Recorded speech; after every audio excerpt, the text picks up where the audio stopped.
الحمد لله وكفى وسلام على عباده الذين اصطفى أما بعد أعوذ بالله من الشيطان الرجيم بسم الله الرحمن الرحيم اقترب للناس حسابهم وهم في غفلة معرضون سبحان ربك رب العزة عما يصفون وسلام على المرسلين والحمد لله رب العالمين اللهم صل على سيدنا محمد وعلى آل سيدنا محمد وبارك وسلم اللهم صل على سيدنا محمد وعلى آل سيدنا محمد وبارك وسلم اللهم صل على سيدنا محمد وعلى آل سيدنا محمد وبارك وسلم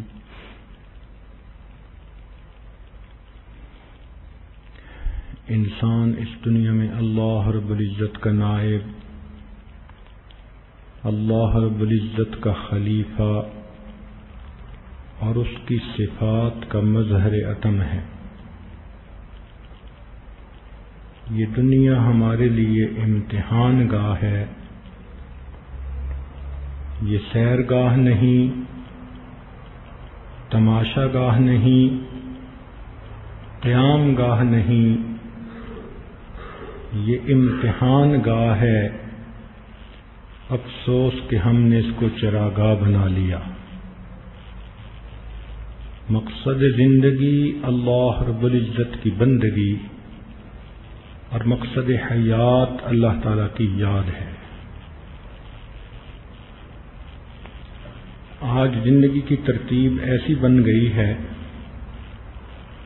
کہ ہر بندہ اپنی جنت سجانے میں لگا ہوا ہے۔ اللہ تعالیٰ نے تو ایمان والوں کے لیے آخرت میں جنت بنائی، لیکن نفس انسانی اسی دنیا میں اپنی جنت بنانا چاہتا ہے۔ میرا گھر ایسا ہو، میری بیوی ایسی ہو، میرے بچے ایسے ہوں، کپڑے ایسے ہوں، گاڑی ایسی ہو، بزنس ایسا ہو، میری عزت ایسی ہو۔ ان تمام چیزوں میں خوب سے خوب تر کی تلاش میں آج زندگی بسر ہو رہی ہے۔ گویا ہر بندہ اپنی پسند کی جنت بنانے میں لگا ہوا ہے، اور یہ اسے معلوم نہیں کہ دنیا کی اس جنت کو جو بنانے میں لگا ہوں یہ بھی ہمیشہ نہیں رہے گی، اور میں بھی اس میں ہمیشہ نہیں رہوں گا۔ بہت لوگ آئے جن کے پاس خزانے تھے اور انہوں نے اپنے من پسند کی زندگی گزارنے کے لیے انتظامات کیے، لیکن بالآخر وہ دنیا سے چلے گئے۔ وہ اس بات کو بھول گئے کہ ہم تو راستے کے راہی تھے، مسافر تھے۔ ہم نے اپنی منزل کی تیاری کرنے کی بجائے راستے میں ہی اپنا وقت ضائع کر دیا۔ جس طرح کوئی بھی عقل مند انسان پل کے اوپر گھر نہیں بناتا، اسی طرح کوئی بھی عقل مند انسان دنیا سے دل نہیں لگاتا۔ ہم یہاں مہمان ہیں۔ نبی علیہ السلام نے ارشاد فرمایا، کن فی الدنیا کأنک غریب، تم دنیا میں ایسے زندگی گزارو جیسے کوئی پردیسی ہوتا ہے۔ ہمارا وطن اصلی جنت ہے، دنیا وطن اقامت ہے۔ کچھ وقت کے لیے ہم یہاں بھیجے گئے، اور وہ وقت بھی تیاری کے لیے دیا گیا، لیکن ہم اصلی مقصد کو بھول کر ساری امیدیں، ساری آرزوئیں، ساری تمنائیں اسی دنیا میں لگا لیتے ہیں۔ بیٹے کی شادی کرنی ہے تو ایسی کریں کہ بس لوگ یاد ہی رکھیں، بیٹی کی شادی کرنی ہے تو بس ایسے کرنی ہے کہ پھر لوگ یاد رکھیں۔ یہ جو ہمارے نفس کے اندر ایک چاہت ہے نا کہ ہم اپنی من پسند کا ہر کام کر لیں، یہ انسان کو برباد کر دیتی ہے۔ اس لیے پھر وہ اپنی آرزوؤں کو پورا کرنے کے لیے جائز ناجائز کی تمیز کو ختم کر دیتا ہے۔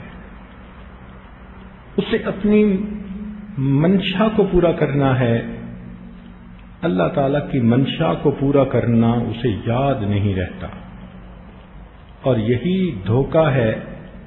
اس لیے دنیا کو دار الغرور کہا، دھوکے کا گھر۔ یہ دھوکہ لکھے پڑھوں کو بھی لگ رہا ہے، عقل مندوں اور سمجھداروں کو بھی لگ رہا ہے، دانا اور بینا لوگوں کو بھی لگ رہا ہے۔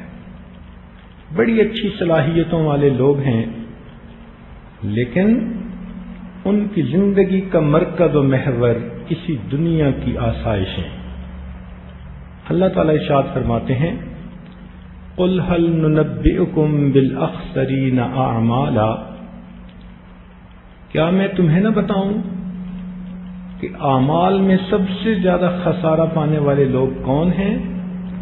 الذین ضل سعیہم فی الحیات الدنیا، وہ لوگ جن کی ساری کوششیں اسی دنیا کی زندگی کو بنانے میں لگ گئیں، وہم یحسبون انہم یحسنون صنعا، اور وہ سمجھتے ہیں کہ ہم تو بڑے اچھے کام میں لگے ہوئے ہیں۔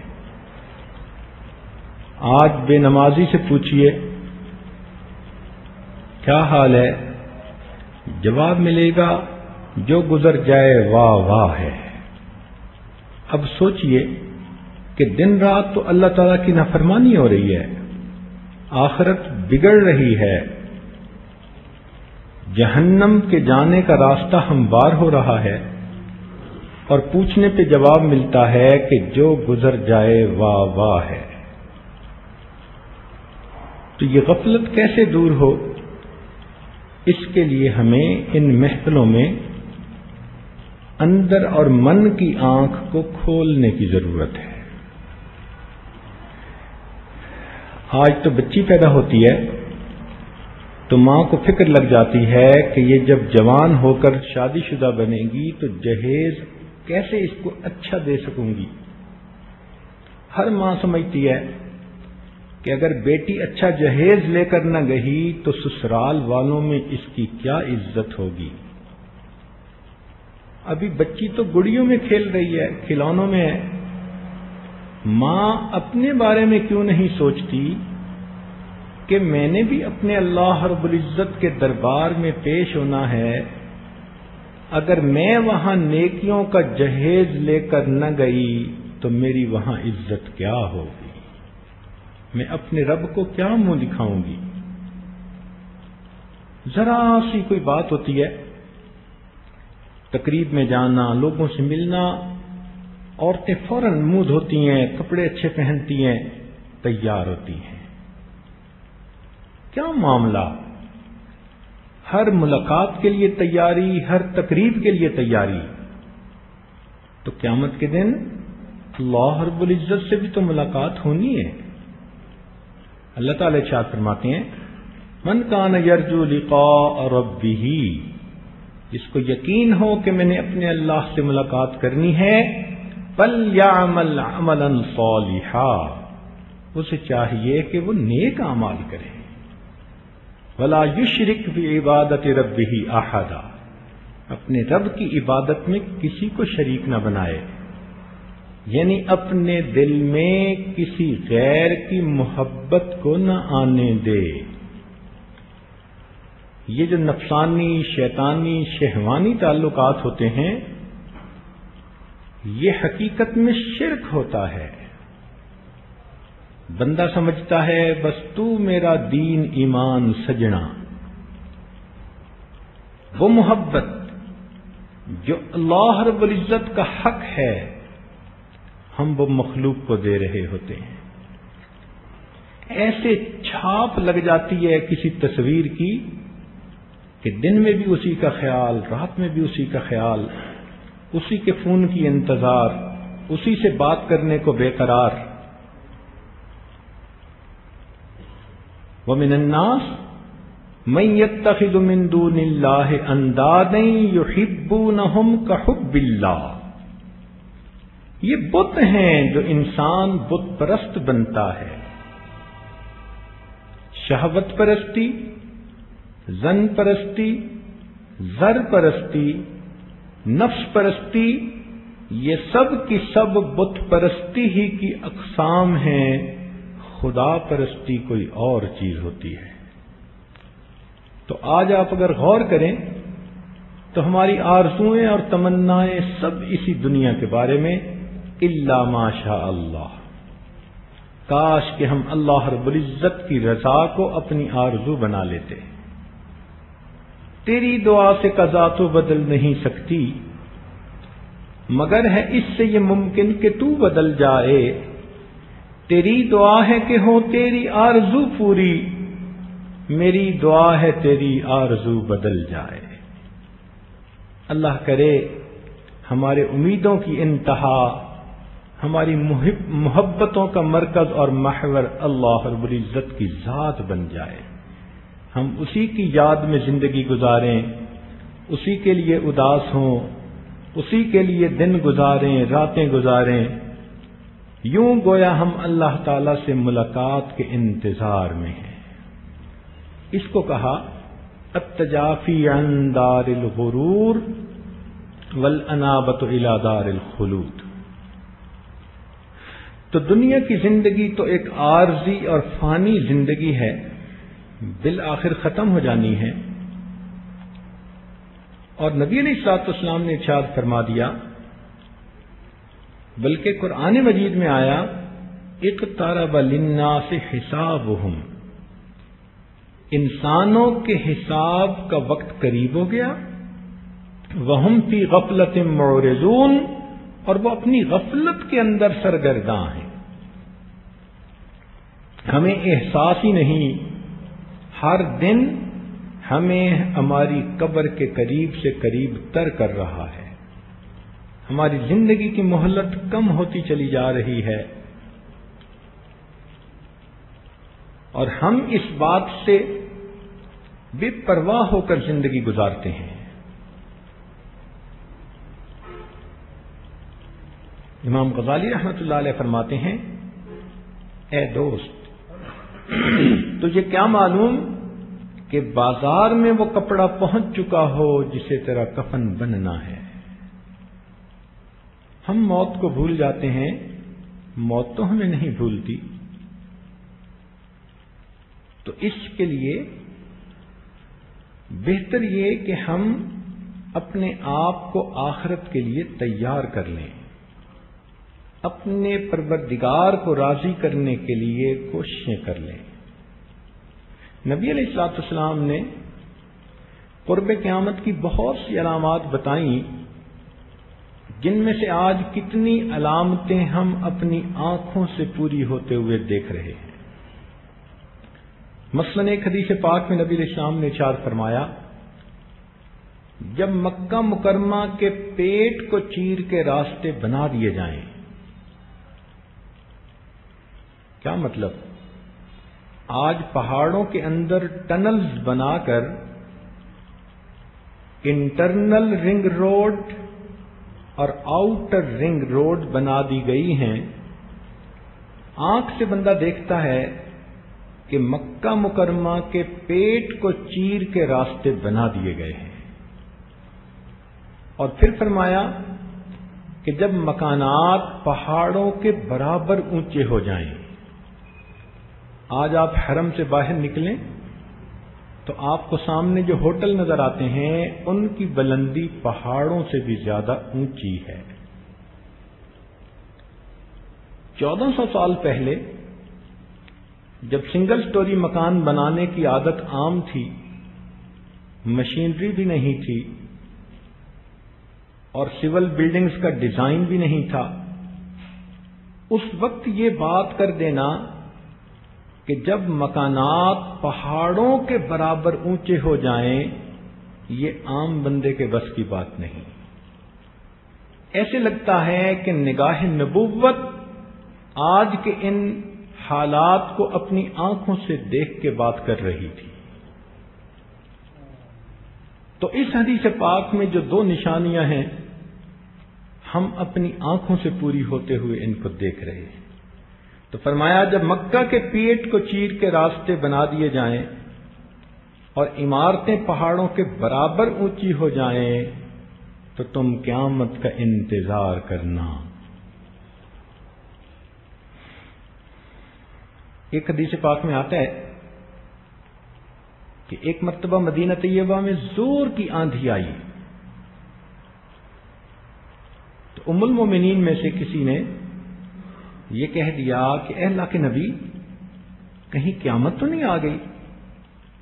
تو نبی علیہ الصلوۃ والسلام لیٹے ہوئے تھے.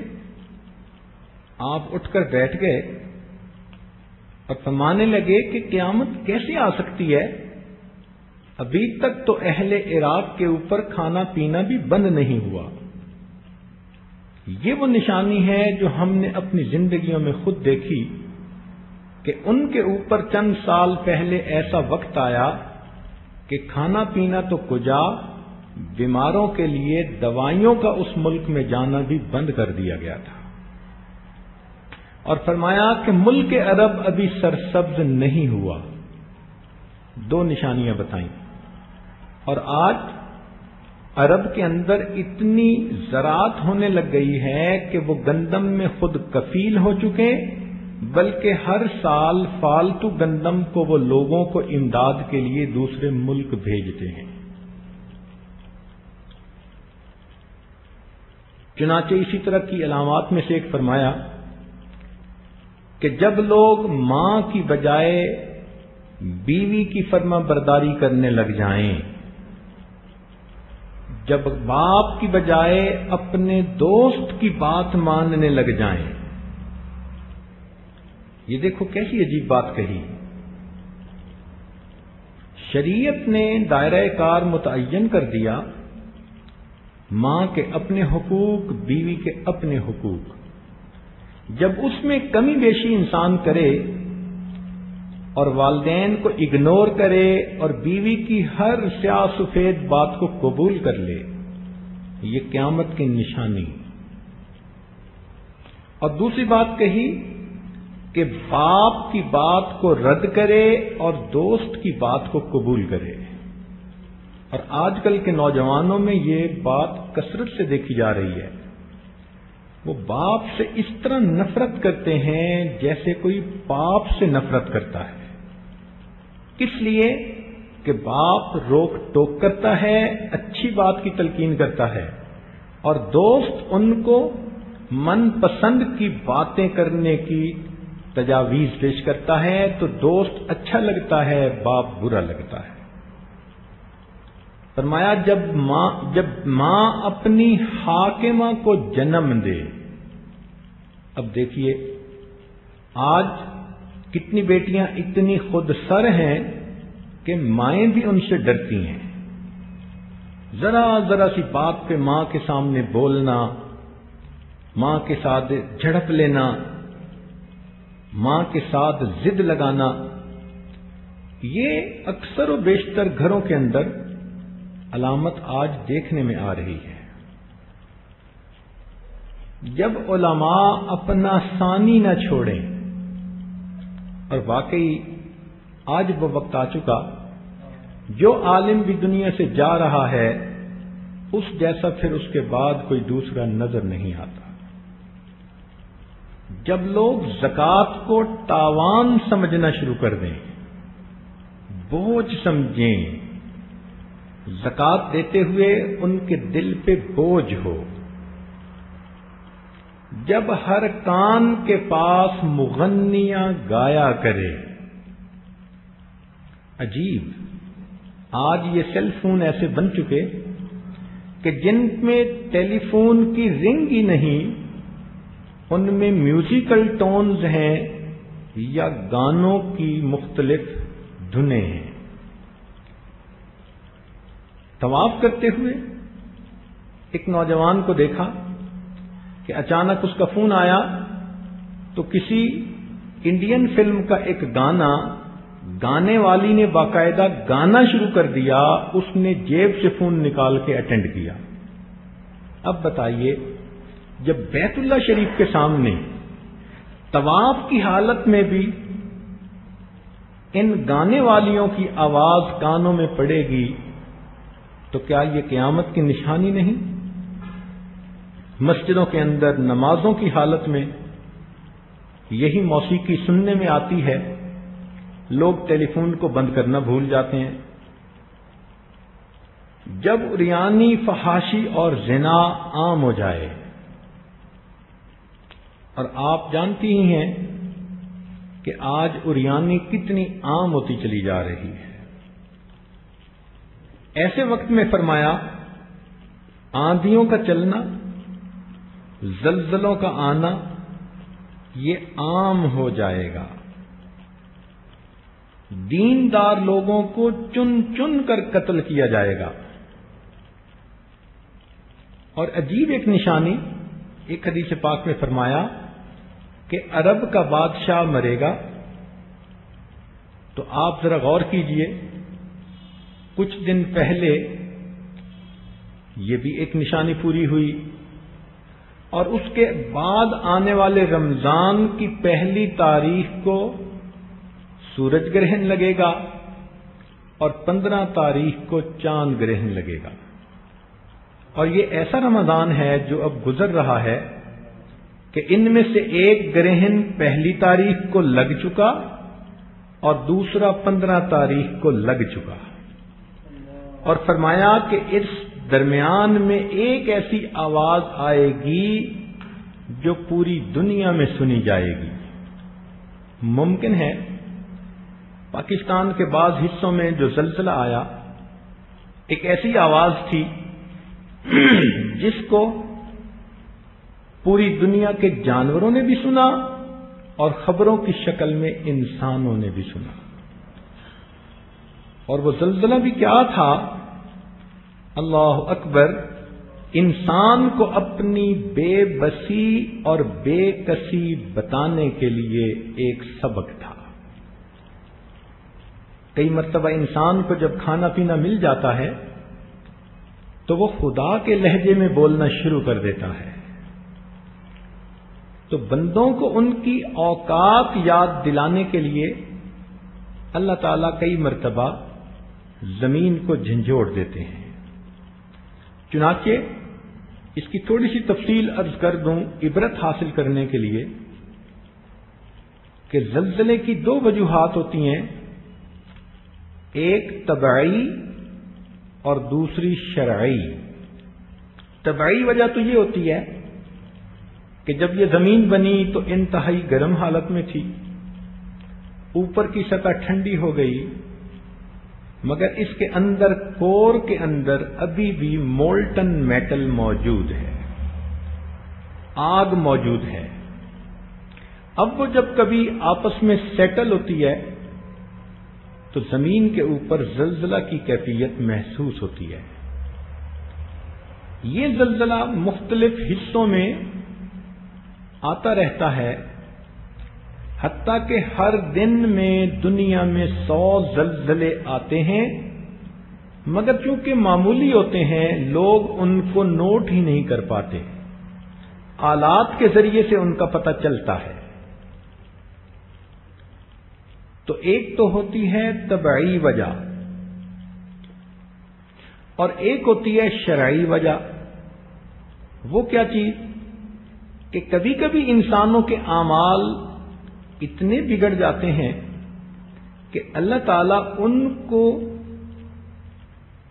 جگانے کے لیے زمین کے ٹکڑے کو حکم دیتے ہیں تو زمین ہلتی ہے۔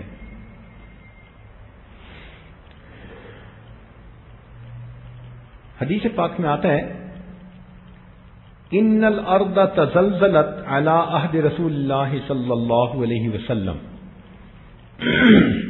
نبی علیہ الصلوۃ والسلام کے زمانے میں زمین میں ایک مرتبہ زلزلہ آیا، فوضع یدہ علیہا، آپ نے اپنا مبارک ہاتھ زمین پر رکھا، ثم قال اسکن، پھر حکم فرمایا کہ تو ٹھہر جا، فَإِنَّهُ لَمْ يَأْنِ لَكَ بَعْدُ، ابھی قیامت قائم ہونے کا وقت نہیں آیا۔ ثم التفت الى اصحابہ، پھر نبی علیہ السلام صحابہ کی طرف متوجہ ہوئے، فقال، ارشاد فرمایا، ان ربکم لیستعتبکم فاعتبوہ، بے شک تمہارا پروردگار چاہتا ہے کہ تم توبہ تائب ہو جاؤ، بس تم توبہ کرو۔ تو گویا نبی علیہ الصلوۃ والسلام کی زبان فیض ترجمان سے یہ پتہ چلا کہ انسانوں کو اللہ تعالی چاہتے ہیں کہ وہ توبہ تائب ہوں، اپنی غفلتوں سے، سستی سے، گناہوں سے، بدکاریوں سے۔ تو اللہ رب العزت اس کے لیے زمین کو ہلا دیتے ہیں۔ چنانچہ ایک اور روایت میں ہے، زلزلت المدینہ علی عہد عمر رضی اللہ تعالی عنہ، عمر لانو کے زمانے میں، زمانے خلافت میں مدینہ میں زلزلہ آیا۔ فقال ما ھذا، آپ نے حیران ہو کر کہا یہ کیا ہے؟ ما اسرع ما احدثتم لئن عادت لا تجدونی فیہا، تم میں سے کون ہے جس نے کسی نئی بات کا ارتکاب کیا، اگر ایسا پھر ہوا تو میں تمہارے درمیان نہیں رہوں گا۔ یعنی انہوں نے یہ کہا کہ یہ زلزلہ کسی نہ کسی عمل کی وجہ سے آ جاتا ہے۔ چنانچہ حدیث پاک میں ہے کہ سیدہ عائشہ صدیقہ رضی اللہ تعالی عنہا سے پوچھا گیا کہ زلزلہ کیوں آتا ہے؟ تو انہوں نے فرمایا کہ جب عورتیں غیر مردوں کے لیے خوشبوئیں استعمال کریں۔ کیا عجیب بات کہی۔ اور آج آپ دیکھیں تو عورتیں خامند کے لیے تو خوشبو کم استعمال کرتی ہیں، اور باہر نکل کر تقریبات میں جانے کے لیے خوشبوئیں زیادہ استعمال کرتی ہیں۔ کتنی نوجوان بچیاں ہیں سکولوں میں خوشبوئیں لے کے جاتی ہیں، اپنے کزنز کے لیے خوشبوئیں استعمال کرتی ہیں۔ تو جب عورت کی نیت یہ ہے کہ میں خوشبو بدن پہ اس لیے لگاؤں کہ غیر محرم میری طرف متوجہ ہو، تو یہ ایک علامت بتائی۔ اور دوسری علامت بتائی کہ جب غیر مردوں کے سامنے عورتیں ننگی ہونے میں جھجک محسوس نہ کریں۔ اب دیکھیے یہ کتنی عجیب علامت بتائی کہ جب عورتوں کو جھجک ہی محسوس نہ ہو۔ اب دیکھیں اس ننگا ہونے کے بھی درجات ہیں۔ چہرے کا ننگا ہونا اس کو تو برا ہی نہیں سمجھتی، یہ تو ہمارے کزن ہیں، یہ خالہ کا بیٹا، یہ ماموں کا بیٹا۔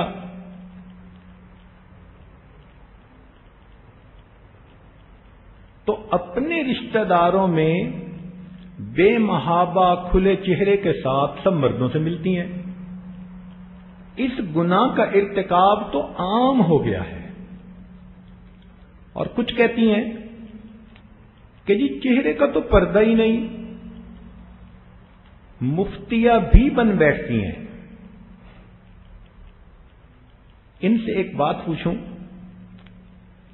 کہ احرام کی حالت میں عورت کو جو حکم دیا گیا کہ چہرے کو کپڑا نہ لگے، یہ اس بات کی دلیل نہیں کہ احرام کے علاوہ حالت میں چہرے پہ کپڑا ہونا چاہیے۔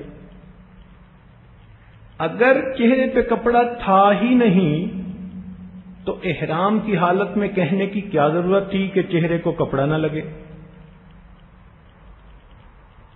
اب اس کا یہ مطلب نہیں کہ احرام کی حالت میں چہرہ کھول لیں، نہیں، اس طرح سے کپڑا لیں کہ وہ چہرے سے ذرا دور رہے، مگر غیر محرم مردوں سے پردہ کرنا تو لازم ہے۔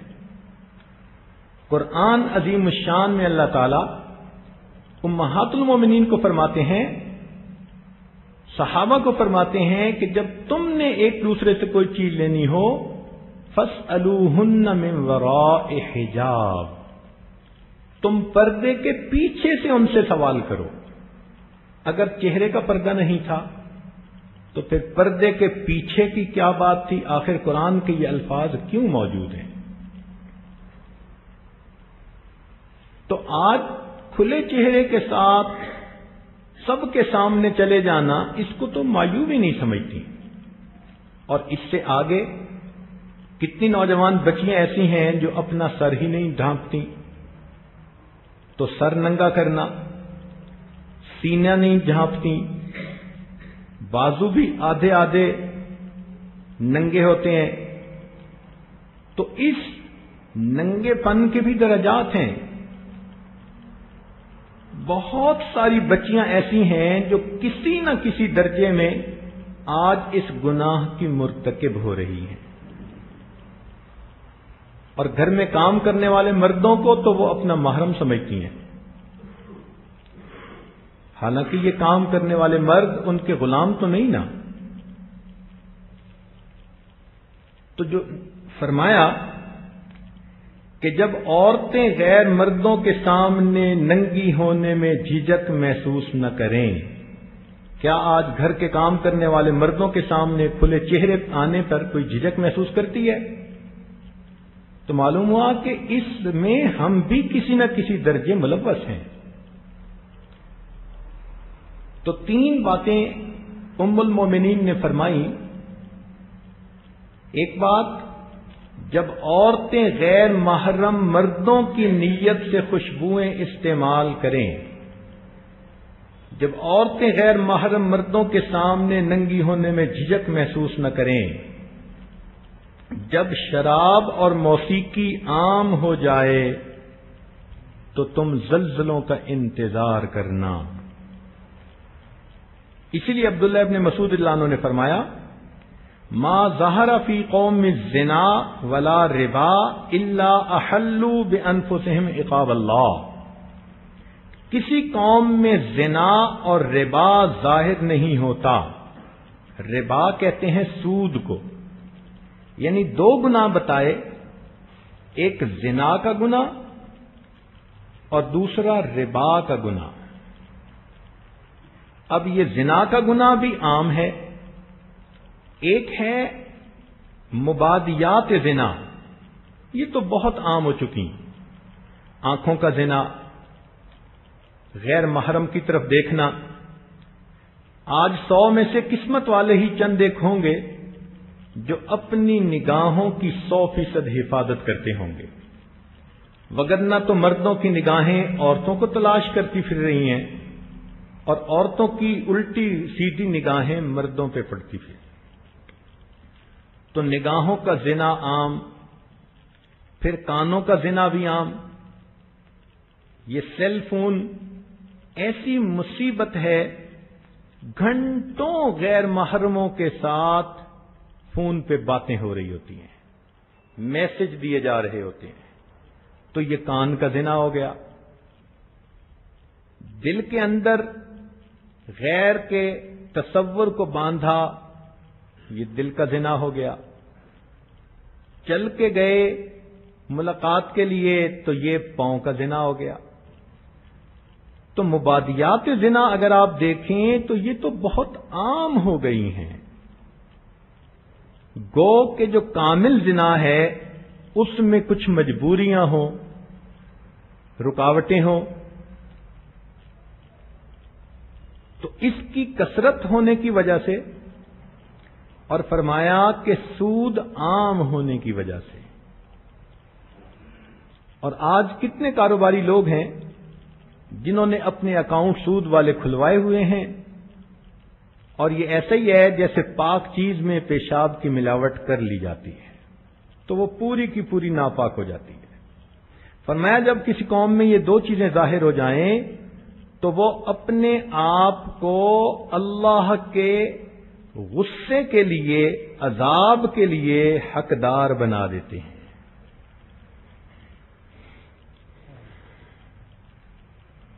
پہلی امتوں کو بھی ان کی معصیتوں کی سزا زلزلے کے ساتھ دی گئی، چنانچہ اہل مدین کے اندر اونچ نیچ تھی، ناپ تول کی۔ اللہ تعالیٰ فرماتے ہیں فَأَخَذَتْهُمُ الرَّجْفَةُ،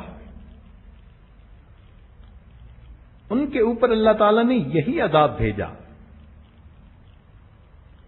حضرت موسیٰ علیہ السلام کے ساتھ 40 لوگ گئے تھے کوہ طور پر، لیکن پھر انہوں نے بہانے بازیاں شروع کی کہ ہمیں کیا پتا اللہ سے ہم کلامی ہوئی یا نہیں۔ اللہ تعالیٰ فرماتے ہیں فَلَمَّا أَخَذَتْهُمُ الرَّجْفَةُ، قارون نے اللہ تعالیٰ کے حکم کو پورا کرنے میں کوتاہی کی۔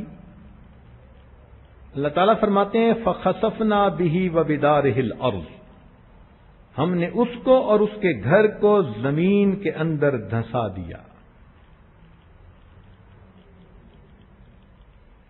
تو اب دیکھیے کہ ان گناہوں کی وجہ سے زلزلوں کا آنا عام ہو جائے گا۔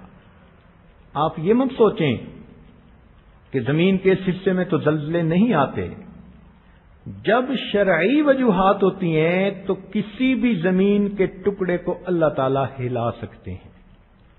پرانے فالٹس جو ہزاروں سال پہلے کے خاموش ہوتے ہیں، اللہ تعالیٰ ان کو زندہ کر دیتے ہیں۔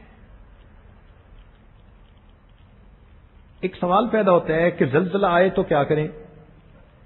چنانچہ ابن قیم رحمۃ اللہ علیہ نے الجواب الکافی میں لکھا کہ عمر بن عبدالعزیز رحمۃ اللہ علیہ نے مکتوب لکھا اپنے گورنروں کو کہ جب بھی تم زمین میں زلزلہ محسوس کرو تو تم اللہ تعالی کے سامنے اپنے گناہوں کی توبہ کرو، میدان میں نکل کر اللہ کے سامنے گریہ زاری کرو، دعا کرو اور اپنے مال کو اللہ کے راستے میں صدقہ دو۔ علماء نے لکھا ہے کہ ایسے وقت میں دعائیں پڑھنی چاہیے جو انبیاء کرام نے پڑھی تھیں اور اللہ تعالیٰ نے ان کو مصیبتوں سے نکالا تھا۔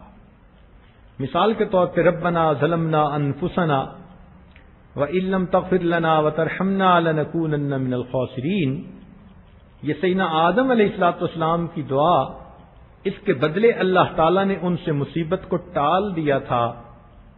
تو یہ زلزلہ بھی ایک مصیبت ہوتی ہے، ایسے وقت میں اس دعا کو پڑھ لینے کا فائدہ۔ اور بعض علماء نے لکھا کہ سیدنا یونس علیہ السلام کی قوم پر عذاب آیا تھا، مگر قوم نے کہا تھا لا الہ الا انت سبحانک انی کنت من الظالمین۔ نہیں، حضرت یونس علیہ السلام جب مچھلی کے پیٹ میں چلے گئے تھے تو انہوں نے وہاں پر ان الفاظ کے ساتھ اللہ رب العزت کے سامنے آہوزاری کی تھی۔ اللہ رب العزت نے ان کو مچھلی کے پیٹ سے باہر نکال دیا۔ اسی طرح انسان کسی مصیبت کے پیٹ میں پھنس جائے تو ان کلمات کو پڑھنے کے لیے اس مصیبت کی مچھلی کے پیٹ سے اللہ تعالیٰ اس بندے کو نکال دیتے ہیں۔ در مختار کتاب الکسوف میں لکھا ہے کہ اگر زلزلہ آئے صلی الناس فرادا فی منازلہم، لوگوں کو چاہیے کہ اپنے گھروں میں الگ الگ نماز پڑھیں، وَإِن شَاءُوا دَعَوْا، اور اگر وہ چاہیں تو دعا کریں، وَلَمْ يُصَلُّوا، اگر نماز نہیں پڑھ سکتے، وَالصَّلَاةُ أَفْضَل، لیکن نماز پڑھنا افضل ہے، کیونکہ حدیث پاک میں آتا ہے کہ کان رسول اللہ صلی اللہ علیہ وسلم اذا حزبہ امر فزع الى الصلاة، نبی علیہ السلام کو جب بھی کوئی امر پیش آتا تھا تو وہ فوراً نماز کی طرف متوجہ ہوا کرتے تھے۔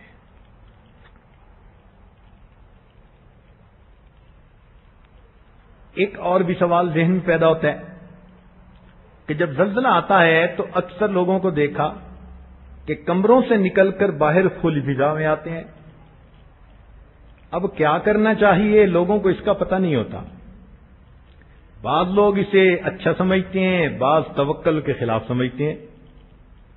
شریعت کا حکم کیا ہے؟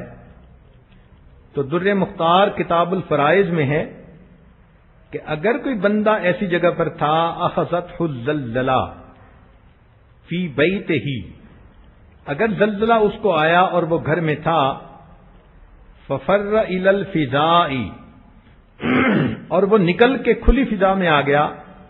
لا یکرہ، اس میں کوئی کراہت نہیں، بل یستحب، بلکہ یہ بہتر ہے، مستحب ہے، لفرار نبی صلی اللہ علیہ وسلم من الحائط المائل، کہ نبی علیہ السلام ایک مرتبہ جھکی ہوئی دیوار کے پاس سے گزرنے لگے تھے تو آپ تیزی سے اس کے نیچے سے الگ ہو گئے.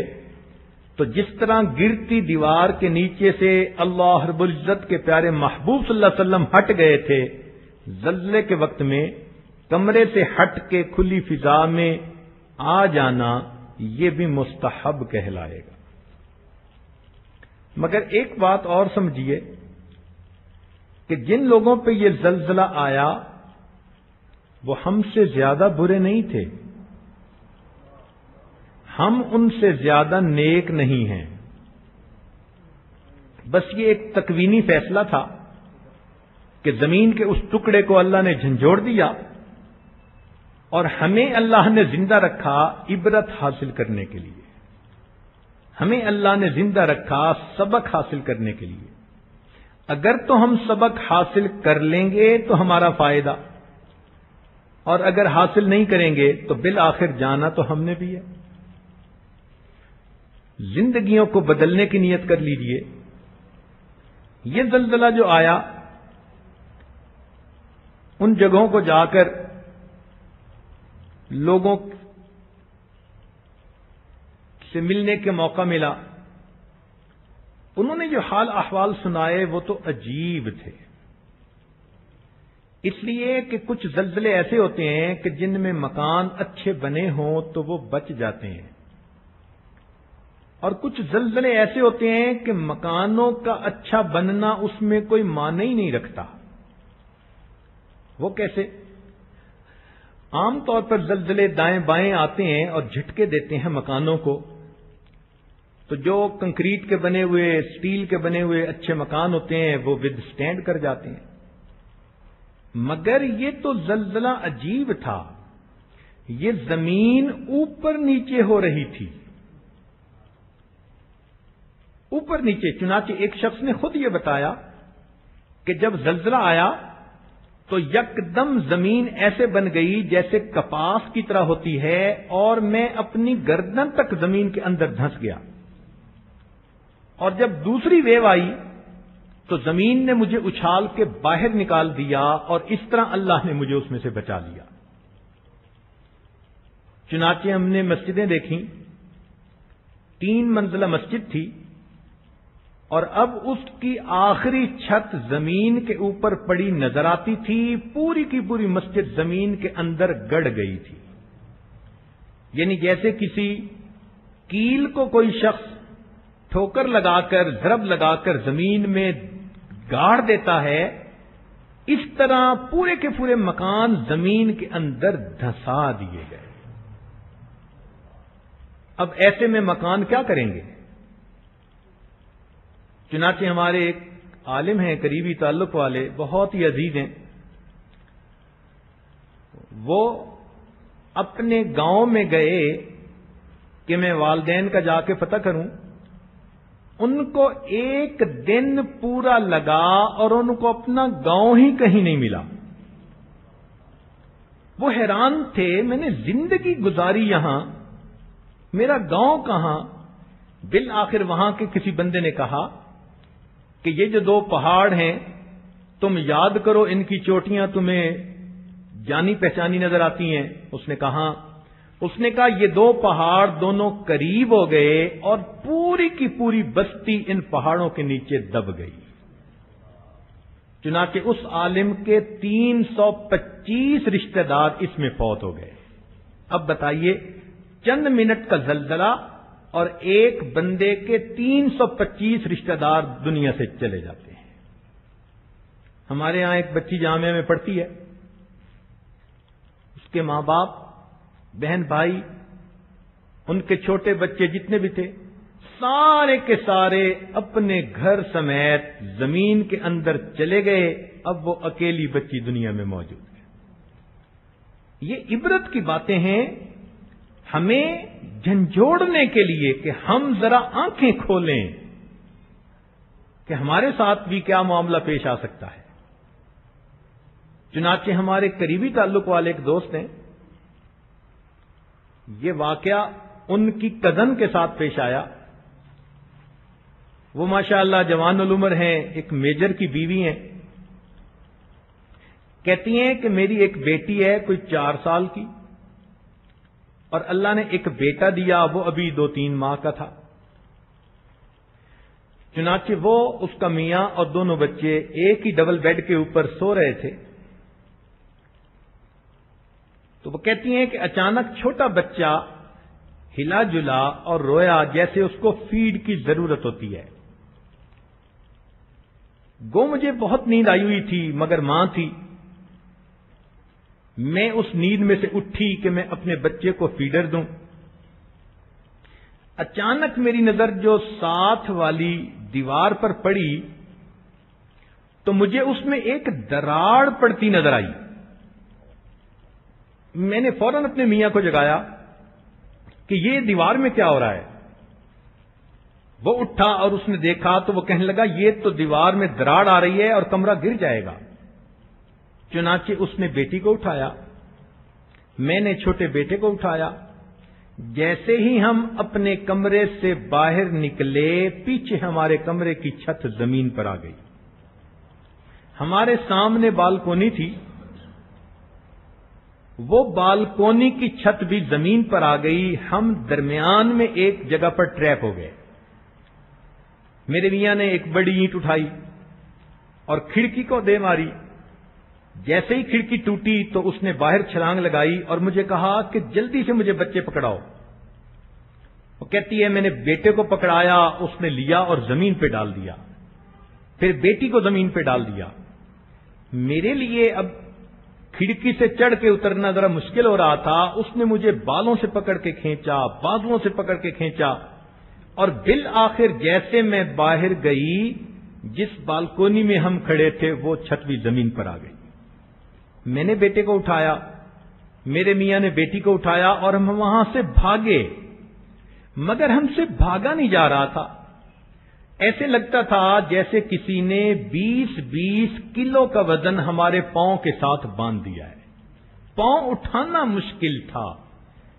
وہاں زمین کی گریویٹیشنل فورس بڑھ چکی تھی۔ وہ کہتے ہیں کہ میرا خاوند فوجی تھا، میجر تھا۔ وہ مجھے کہتے ہیں کہ آج تو قدم اٹھانا مشکل ہو رہا ہے۔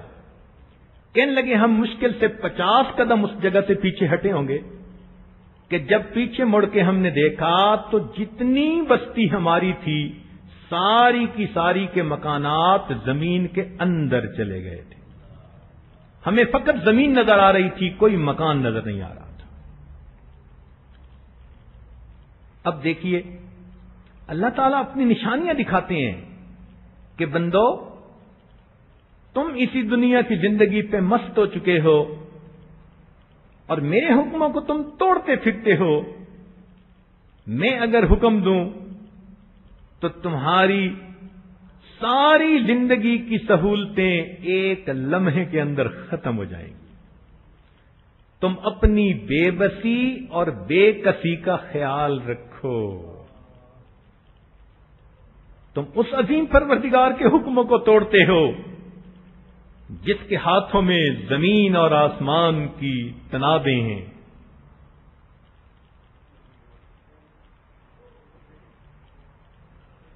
چنانچہ ایسا بھی ہوا کہ کئی بڑی ملٹی سٹوریڈ بلڈنگ تھیں، وہ زمین پر آ گئی۔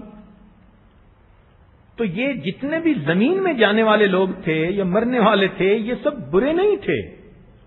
آپ حیران ہوں گی کہ 7 دن کے بعد ایک ٹاور گرا، اس کے اندر سے ایک 18 یا 16 سال کا نوجوان اس کو نکالا گیا اور اس نے نکلتے ہی اللہ اکبر کا نعرہ لگایا۔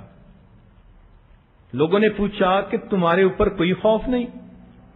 وہ کہنے لگا کیوں؟ جب میں اللہ پہ ایمان رکھتا ہوں تو زندگی اور موت کا مالک میں اسی کو سمجھتا ہوں۔ میں پھنس گیا تھا نیچے ملبے میں، مگر میں نے دل میں سوچ لیا تھا میرے مولا کو میری موت مطلوب ہے تو میں مرنے کے لیے راضی ہوں، اور اگر اس کو بچانا مطلوب ہے تو میرا اللہ مجھے بچا دے گا۔ ایک دیکھیے جوان بچے کا ایسا یقین ہے اور وہ بھی ملبے کے اندر دھسا ہوا ہے. چنانچہ ایک بزرگ 10ویں دن بعد ملبے سے نکالے گئے جن کی عمر 85 سال تھی، اور 85 سال کی عمر میں جب ان کو نکالا تو بہت ان پر کمزوری تھی، اور وہ کہنے لگے ان 10-11 دنوں میں نہ میرا کوئی روزہ قضا ہوا نہ میری نماز قضا ہوئی. میرے پاس گھڑی تھی، میں وقت کے حساب سے روزے کی نیت بھی کر لیتا تھا، افطاری کی نیت بھی کر لیتا تھا، اور اپنے وقت پہ تیمم کر کے میں نماز بھی پڑھ لیتا تھا. تو بتانے کا مقصد یہ کہ یہ لوگ زمین کے اندر جن کو دھسا دیا گیا، مکان گرا دیے گئے، یہ لوگ ہم سے زیادہ برے نہیں تھے، بلکہ کتنے ہم سے زیادہ بہتر تھے. کتنی پاک دامن عورتیں تھیں، کتنے نیکوکار لوگ تھے، مگر اللہ کا تکوینی فیصلہ تھا زمین کے اس ٹکڑے کو ہلانا جہاں برے چلے گئے وہاں نیک بھی ساتھ چلے گئے. کیا ان حالات و واقعات کو سن کر ہم اپنے دل میں یہ نیت کر سکتے ہیں کہ ہم بھی آج اللہ تعالی کی نافرمانیوں سے سچی توبہ کرتے ہیں؟ اگر ہم اتنے بڑے بڑے واقعات کو دیکھ کر اور سن کر پھر بھی ہم بات کو نہیں مانیں گے تو اس کا مطلب ہے کہ ہم اپنی آخرت کو برباد کرنے پہ تل گئے. اللہ تعالیٰ فرماتے ہیں اولا یرون انہم یفتنون فی کل عام مرتن او مرتین ثم لا یتوبون ولا هم یذکرون. ہر سال اللہ تعالیٰ 1 یا 2 دفعہ دکھا دیتے ہیں، کہیں سونامی آ جاتا ہے، کہیں فلاں قسم کا طوفان آ جاتا ہے، کہیں زلزلہ آ جاتا ہے. یہ سب اللہ نشانیاں دکھا رہے ہیں.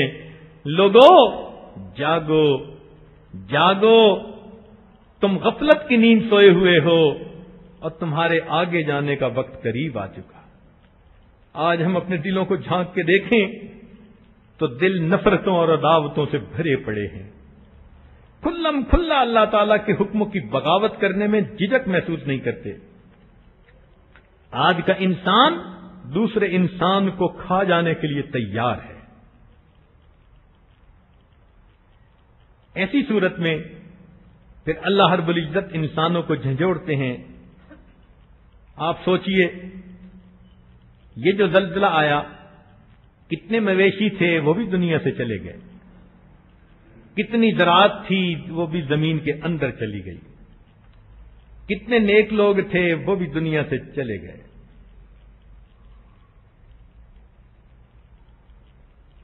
اللہ رب العزت ہمیں عبرت کی نظر سے ان حالات کو سننے کی توفیق عطا فرمائے. ہمارے مشائخ نے فرمایا السعید من وعظ لغیرہ والشقی من وعظ لنفسہ.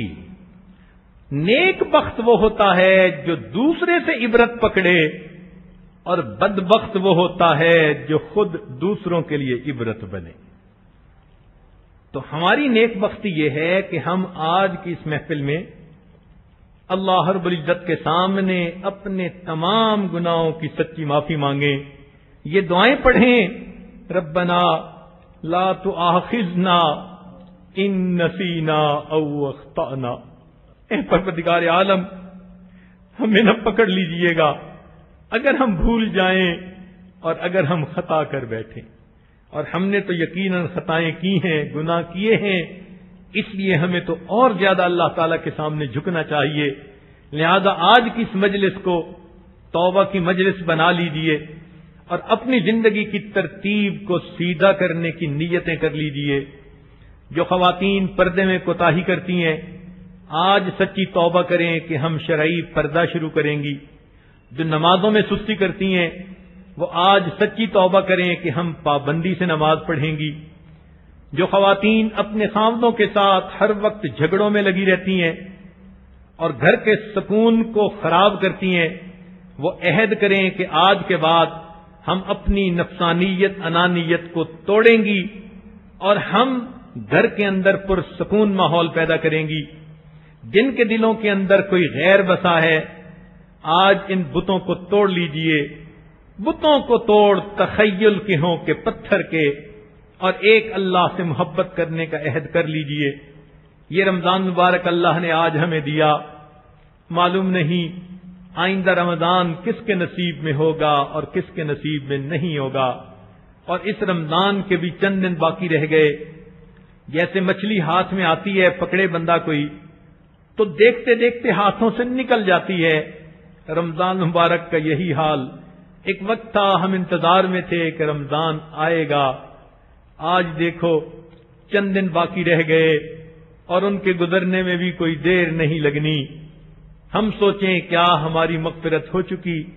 کیا اللہ تعالیٰ نے ہماری بخشش کے فیصلے کر لیے؟ کیا ہم نے رو دھو کے اپنے رب کو منا لیا؟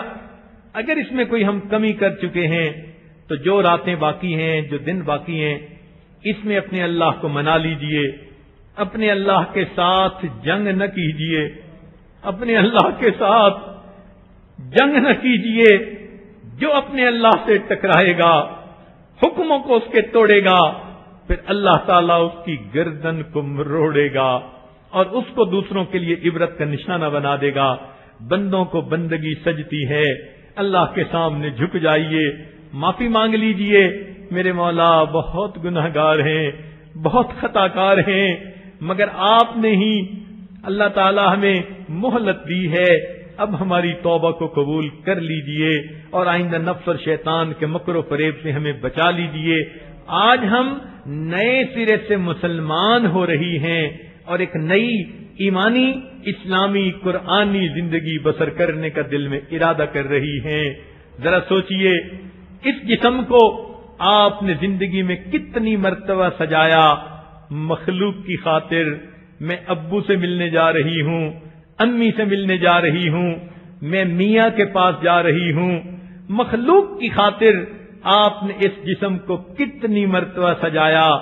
کیا کبھی اس کو آپ نے اپنے رب کی ملاقات کے لیے بھی سجانے کی کوشش کی؟ اور رب کی ملاقات کی سجاوٹ تو یہ ہے کہ انسان کے کسی عضو سے کوئی گناہ نہ ہو اور وہ پاک جسم کو لے کر اپنے رب کے سامنے حاضر ہو۔ اے اللہ کے بندی، جب تو اپنے چہرے کو مخلوق کی خاطر ہزاروں دفعہ سجا چکی، اس چہرے کو اپنے رب کے لیے سجا لے۔ کبھی غسل کر اچھے صاف کپڑے پہن کے مصلی پہ آ کے کھڑی ہو جا، اللہ میں صلح کرنے کے لیے آئی ہوں، میرے مولا آج میں سب فاصلے ختم کرنے کے لیے آئی ہوں۔ اے اللہ، میں نفس کی جو ہے مکاریوں سے توبہ کر کے آج تیرے سامنے سر بسجود ہونے کے لیے آئی ہوں۔ رمضان کے اس بقیہ وقت میں کوئی تو تسلی کی 2 رکعتیں پڑھ لیجئے، اللہ کے سامنے کوئی ایسا سر جھکا دیجئے کہ میرے مولا کو پسند آ جائے۔ نشان سجود تیری جبی پر ہوا تو کیا، کوئی ایسا سجدہ کر کے زمین پر نشان رہے، کوئی ایسا ہم خلوص کا سجدہ کر جائیں ہمارے مولا کو پسند آ جائے اور اللہ تعالی ہمارے گناہوں کی مغفرت فرمائے۔ اللہ تعالی ان مجالس میں ہمیں توبہ کی نیت سے آنے کی اور اپنی زندگیوں کو بدل کر نیکوکاری کی زندگی کو اختیار کرنے کی توفیق نصیب فرمائے۔ وآخر دعوانا ان الحمد للہ رب العالمین۔ تھوڑی دیر کے لیے سب مستورات مراقبہ کر لیں، آنکھوں کو بند کر لیں، سر کو جھکا لیں، دنیا اور جو کچھ دنیا میں ہے اس سے ہٹ کٹ کے اللہ رب العزت کی یاد میں ڈوب جائیں۔ انسان جب اپنے اندر جھانکتا ہے اسے اپنی اصل تصویر نظر آتی ہے۔ اپنے من کے دریچے کو کھولیے، اپنی اصل تصویر کو دیکھیے۔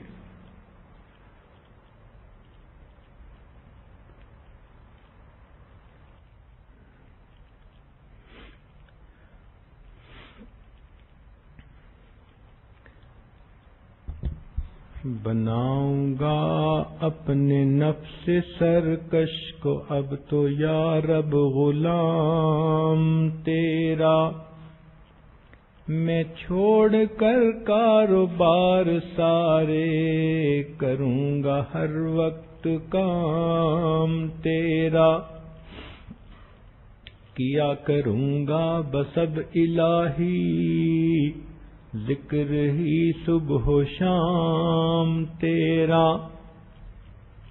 جماؤں گا دل میں یاد تیری رٹوں گا ہر وقت نام تیرا۔ تیرا ہر دم کروں گا اے میرے باری اللہ اللہ اللہ اللہ اللہ اللہ اللہ اللہ رہا میں دن رات غفلتوں میں اب بس یوں ہی زندگی گزاری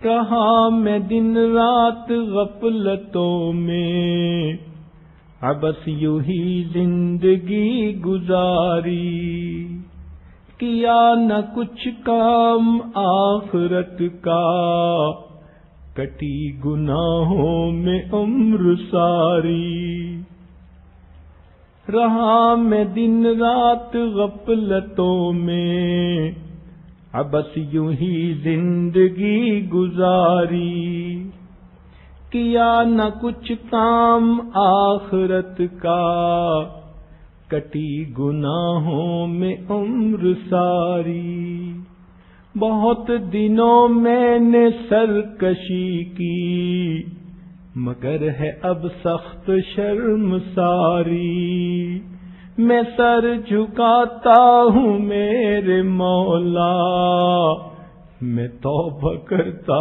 ہوں میرے باری میں سر جھکاتا ہوں میرے مولا میں توبہ کرتا ہوں میرے باری ہر دم کروں گا اے میرے باری اللہ اللہ اللہ اللہ اللہ اللہ اللہ اللہ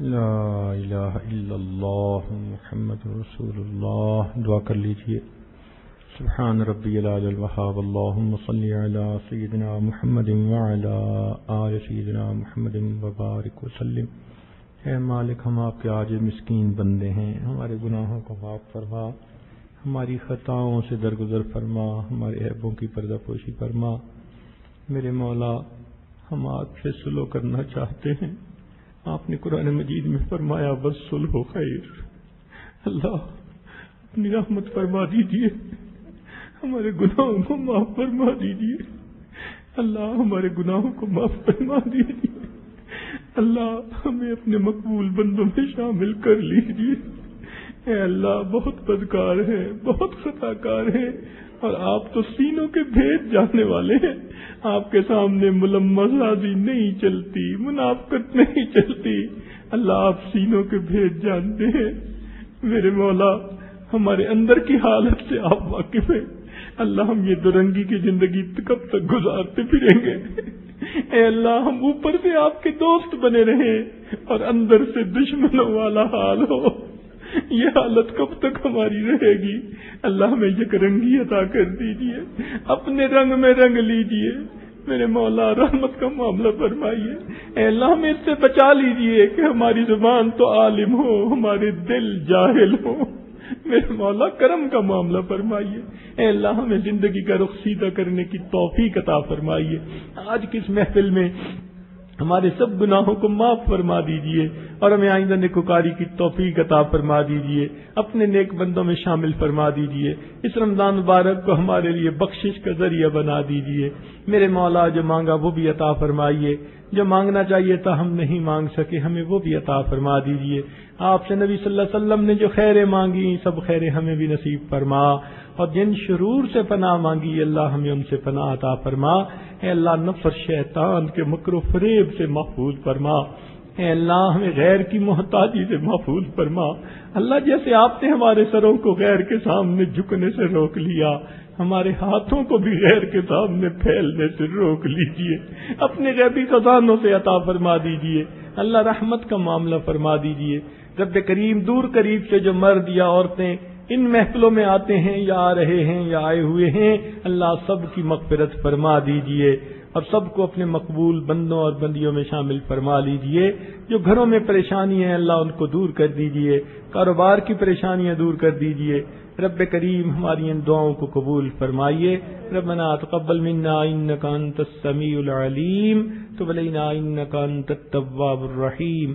صلی اللہ تعالی علی حبیبہ سیدنا محمد وآلہ واصحابہ اجمعین برحمتک یا ارحم الراحمین. الراحمین الراحمین الراحمین الراحمین الراحمین الراحمین الراحمین